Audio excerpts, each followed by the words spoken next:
We're so happy to have you. Whenever you're on with us, we're very happy. We love it. They're talking about you in such a favorable light. The audience was cheering, and then you actually started winning in the polls, and then the machine started working towards you. Who hates Christmas? Melania Trump hates Christmas. She doesn't want to decorate for Christmas. She doesn't want anything to do with him. She doesn't want to sleep in the same room with him. She can't tolerate him. If you average out the View hosts, among the dumbest people on television. Sonny's dumb. Certainly not the brightest person. And what she just said just doesn't make any sense. It's just like so silly to say. It's not a well thought out. When news broke that Melania Trump hit The View with a $100 million defamation lawsuit, no one expected Joe Rogan to jump into the fight like this. The First Lady's bold legal move quickly became the hottest topic in both political and entertainment media. Rogan didn't hold back. He openly mocked Sunny Hostin and the other hosts, accusing them of hypocrisy and careless commentary at a time when public figures are constantly under a microscope. But here's the bigger question. Could this legal showdown send shockwaves through talk shows everywhere? Could it force them to rethink how they speak about public figures? By the end of this story, you might start to question what really counts as harmless TV chatter, and where the razor-thin line between free speech and outright defamation truly sits. Melania Trump's $100 million lawsuit exploded after comments made on The View that she says hurt her reputation. The hosts, including Sunny, discussed everything from Melania's reported unhappiness in the White House to rumors that she didn't like living with her husband, Donald Trump. As you may heard, I filed a few lawsuits, and I'm in the court now because they accuse me of doing stuff that I never did in my life, and they wrote lies, and I will not allow that. I will fight till the end because I don't want that they damage my reputation and my name. According to Melania Trump, this wasn't just normal daytime chatter or light comedy. She says the hosts crossed a serious line, spreading harmful claims that changed how the public sees her. From the outside, it might sound extreme for a former First Lady to demand that much in damages, but her legal team says this isn't just about money. They argue it's about drawing a clear line, showing that talk show hosts and media outlets can't throw around unverified claims and hide behind the label of entertainment.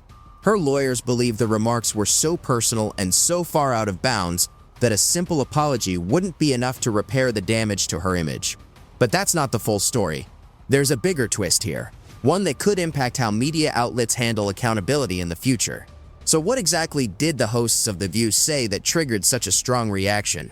Some of the comments suggested Melania dreaded her duties as First Lady. Others criticized her holiday decorations as gaudy and cold. There were even hints that she felt resentment toward her husband, Donald Trump. Daytime audiences are used to playful jabs and gossip, but in Melania's view, this went far beyond harmless banter. I saw you on The View. Yeah. Yeah, so that's been overwhelming my past couple days. So I just went in there, did my thing.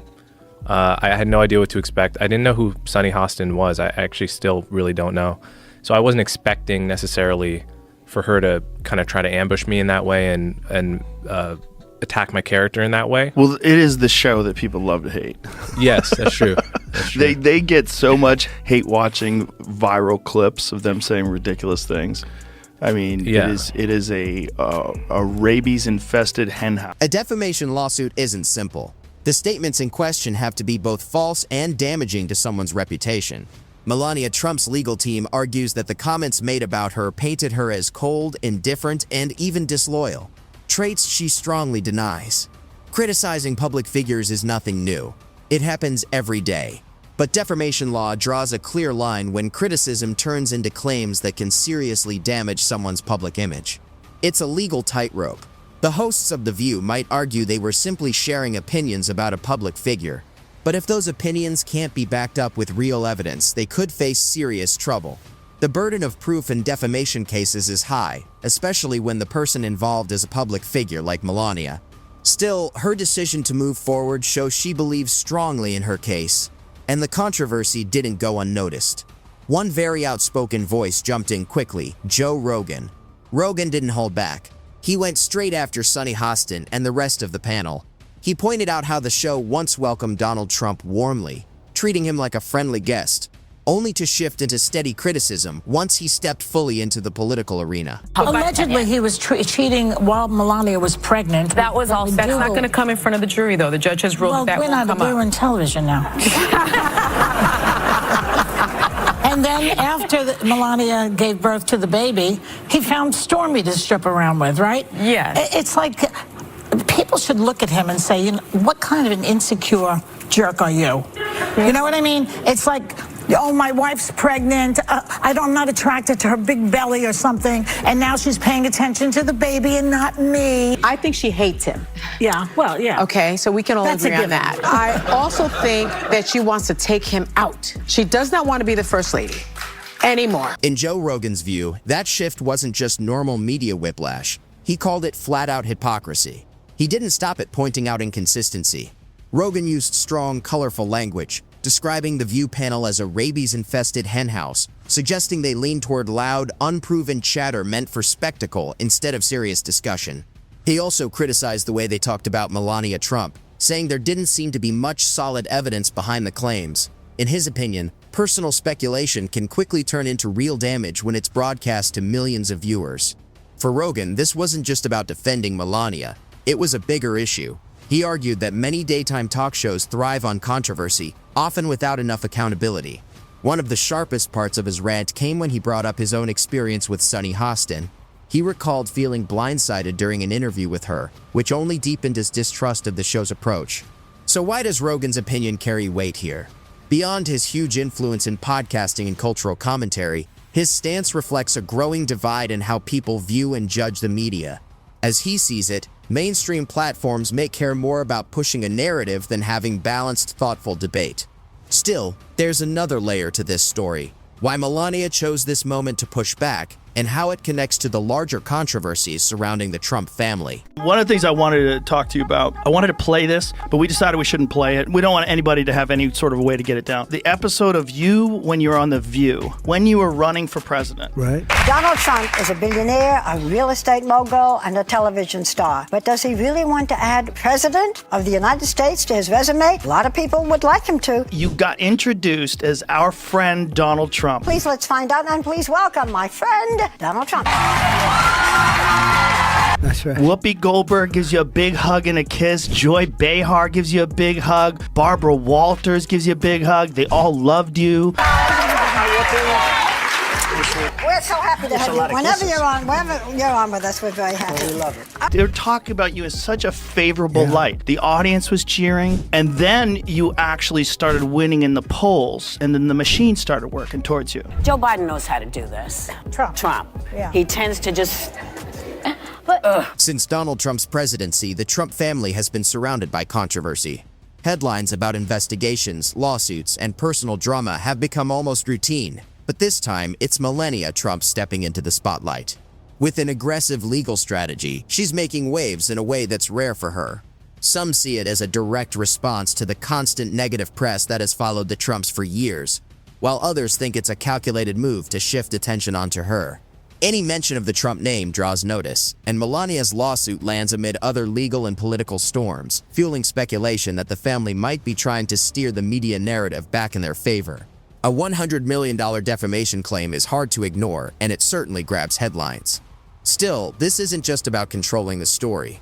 Even critics admit that if The View made false statements that can be verified, Melania has every right to seek accountability, especially in today's media climate, where small sparks can quickly ignite major controversies. I said to my husband that, the language is inappropriate. It's not acceptable. And I was surprised because that is not the man that I know. But my husband is real. He's raw. He tells it as it is. He's kind. He's a gentleman. He supports everybody. Perhaps Melania Trump sees this lawsuit as her only way to stop being constantly defined by rumors and harsh commentary from daytime talk shows. This raises a key question: where does legitimate criticism end and defamation begin? Since the rise of modern media, there's always been tension between public figures protecting themselves from slander and media outlets defending freedom of speech. The View, like many talk shows, relies on opinion-driven segments that analyze public figures in lively, sometimes heated ways. But fair comment has limits. especially when personal details, like a person's marital happiness or private relationships, are presented as fact without evidence. Public figures face a higher bar in defamation cases because of their status. Still, that doesn't mean a lawsuit can't succeed if the statements are clearly false and harmful. Many celebrity defamation cases come down to whether the speaker knowingly spread false information or acted with reckless disregard for the truth. I mean, that is violent. They've got to stop talking like that about a former president who's had 2 assassination attempts. I mean, that's just ignorant. Because I do want to get back to this point with the left and Melania Trump. Why can't she just be her own woman and have separate? And she can. And so why all that criticism? I mean, that was gross from The View. And look, agree. The View is not the litmus test of America. We don't think that. They were afraid of that remark. That was their problem. So why did they handle it that way? In this case, if the hosts of The View were speculating without solid sources, simply guessing about Melania Trump's private feelings, they could be on very risky legal ground.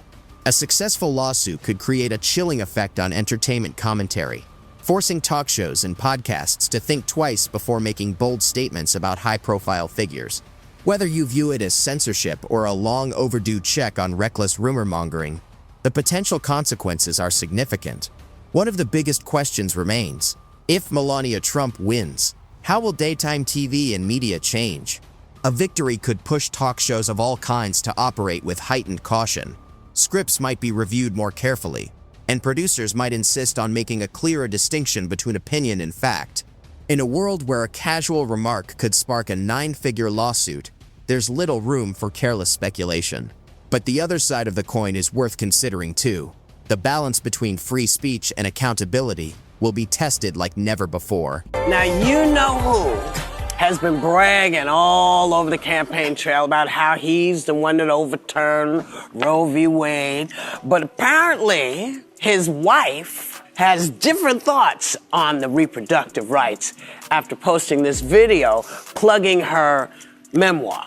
Take a look. Individual freedom is a fundamental principle that I safeguard.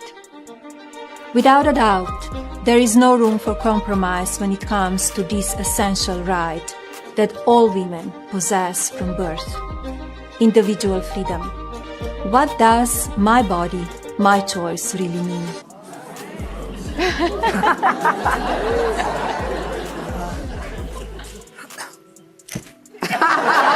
If Melania Trump's case fails, it could embolden hosts to speak even more freely, arguing that even someone of her stature can't easily win a defamation lawsuit. That outcome might reinforce the status quo, with talk shows feeling confident pushing boundaries when discussing public figures, knowing legal consequences are unlikely. Beyond the courtroom, there's also The View's reputation at stake. As a long-established daytime institution, it could face serious backlash if a judge or jury rules its commentary defamatory. Conversely, if the show prevails, it could position itself as a defender of free expression, possibly boosting ratings by leaning further into fiery debates. Every major talk show is watching this case closely, and beneath the surface is a bigger discussion about how media, from daytime TV to online podcasts, may need to adapt or risk major legal and public consequences. For years, daytime talk shows have walked a fine line between entertainment and responsible reporting. Sensational headlines and drama-filled monologues drive ratings, drawing audiences who crave the fireworks, gossip, and strong personalities. Yet critics are increasingly arguing that some shows are getting dangerously close to defamation when they blur the line between fact and speculation. It would be made that you would have to be sitting here defending him. You never thought about that, but I'm not surprised in one way, because a lot of people, they're against my husband, and he's run for president, so nothing surprised me. It's got to be hard though. I mean, it's got to be a difficult thing.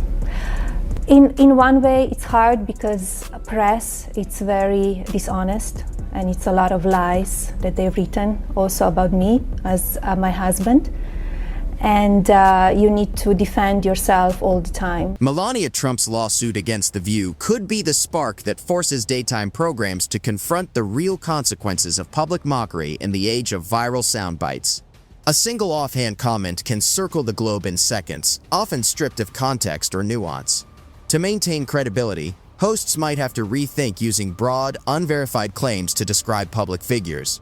Joe Rogan's scathing critique highlights how critics see many talk shows as prioritizing hot takes and emotional reactions over fact-based discussion. If a court sides with Melania, that criticism could carry even more weight.